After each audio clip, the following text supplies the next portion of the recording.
Good evening, guys. Tough one. That one hurt me. I was hoping that we were able to come through on that one, especially in front of our home fans. Cut it to 4, and then Porter Jr. hits a big dagger 3 that I think that was a tough one, but. Many things that were good. Second chance and fast break points for them. 38 is just a number that it's too big, unacceptable. Only 52 paint points compared to some of the numbers that they've been putting up, over 60.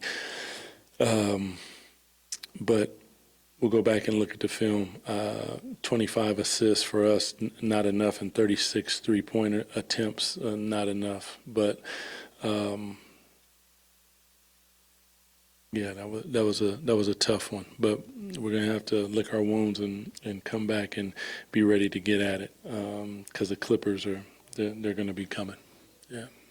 Mike, Trey was in here talking about the resilience you guys have shown. This point in the season with just a couple games left, how important was that fourth quarter surge that you guys made, just to show that you weren't just gonna roll over? I mean, yeah, but we don't want to live off of just trying to, feel good about things. We're here to win. And that's the type of basketball that we need for 48 minutes. And allowing them to get out in transition early, 33 in the first quarter and 66 in the first half, is just too many points. We've played better defense, and we must play more physical and be more consistent on the defensive end to compete against the best teams, which we have done. But it takes a full game effort. It's not something that, to your point, you can do in the fourth quarter and then you're happy about it. And I'm not feeling good. Doug, down 3 rotation guys, you've almost been forced to play your top guys heavy minutes, but the boost that McDermott and Devin gave you in that second quarter to kind of spark that run, how big is that for this team to get that second unit boost? It's huge. I mean, Doug is he's a gravity player. You put him in a game, and, we just have to understand as a team when Doug is in the game, as teammates, you need to look for him because he is a specialist. And the thing that he does that causes a lot of gravity is the gym has to come towards him, because if it doesn't, he is, whether where he knocks it down or not isn't really the point. The point is, he's going to get it off, and it has a really good chance of going in. Now that, when you play that game, now slips come into play. Everyone's looking. You can, reject, dribble, and get downhill. There are a lot of different things that you can do. Devin has just continued to impress. You feel him when he comes in the game, and that's one of the things that I really like about him, because I'm all about making him feel us. Like, that is for me, it's a staple. Like, we need to be physical. People need to feel us and understand that that's how we're going to play on a night-to-night basis. So both of those guys really, really solid off the bench.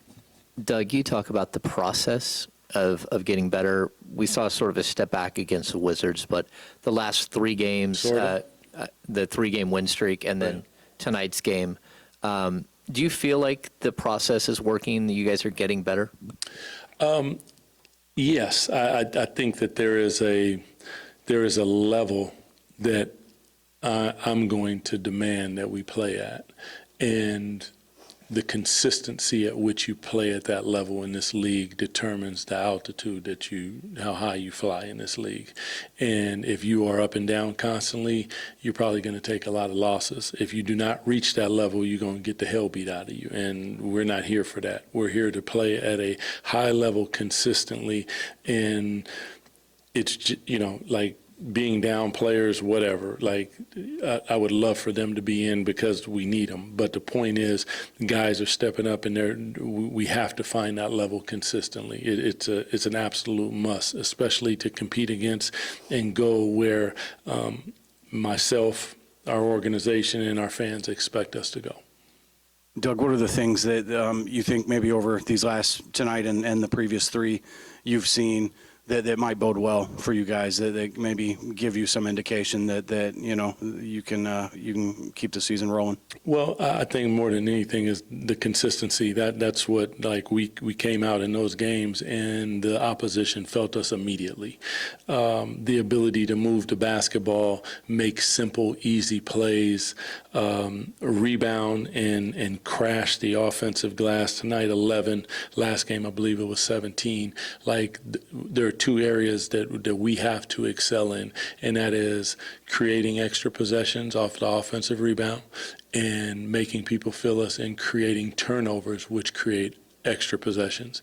Those are two areas that we are in control of, and we will be in control of, because it's an absolute must. And when we're doing it at a high level, then we get out, we run, we share the basketball, guys get open shots, and the game becomes easy, because it is an easy game and we make it hard. So, but we did that consistently. I think tonight, not a super fallback, because you also, like, that team had lost 4 in a row. They are desperate to get themselves a win. They have a new coach. Like, they're playing with it seems like every time we play, the opposition has something like that going on over there. But with that being said, like, we need to make sure that we're creating contact, getting to the free throw line, all the little things. And that was really my message to them, is like, when I go back, like early transition points, offensive rebounds, missed rotations. Those are things like play defense without fouling, keep them off the free throw line. A lot of little tiny things, but they equal up to a big thing. And when you look at it, you end up with an 8-point loss that, it was in the balance there for a second, and we weren't able to get on the other end of the ledger. Doug, how did you feel overall about the job on Jokic tonight? Not bad. I mean, you say not bad, and the kid has a triple-double. He's a really special talent. When we had Keegan and Jake LaRavia, and now you add Trey to that, and Domas and Jonas, like, that's, like, we could beat him, physically, like, put bodies on him. And that's really what you need to do when you play against a player like that. I mean, when he's running down the floor, you need to be touching him. When he's trying to move, you need to be pushing him. He's got to see bodies. He walks through the lane, you have to hit him. Like, those are the things that, I thought we did a decent job, but it was really the others early. Christian Braun had, I think, 16 points in the first half, like, just unacceptable. Like, he ends the game with 25. That's more like, 9 and 9. He ends up with 18, but 25 with 16 in the first half is, he's a good player, but a lot of those were in the paint.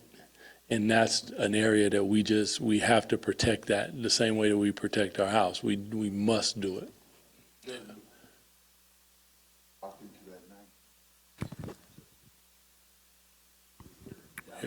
Yeah. Start doing last 2 games, basically to kind of sharpen yourself. I sent Will a week ago to watch Dallas. Yeah, so they're on it. Yeah. Doug, lastly, you talked a little bit about it before the game. David talked about this night coming for him in this city where his dad coached. Obviously, you have deep ties there. And how crazy it was that it was you that he was going to be looking at over there. Any reflections just at the end of the night, what it was like to see him standing over there? Love the kid, but I'm here to smack him. Love him to death, and I hope he knows that. Love his dad, love his family, but we are the Sacramento-Kings, and they are the Denver Nuggets, and we're here to win, period. All the love and all that type of stuff. Like, I gave him a hug and told him I'm proud of him and congratulations and all that. But make no mistake about it, we will try to rip his head off. And I love him at the same time.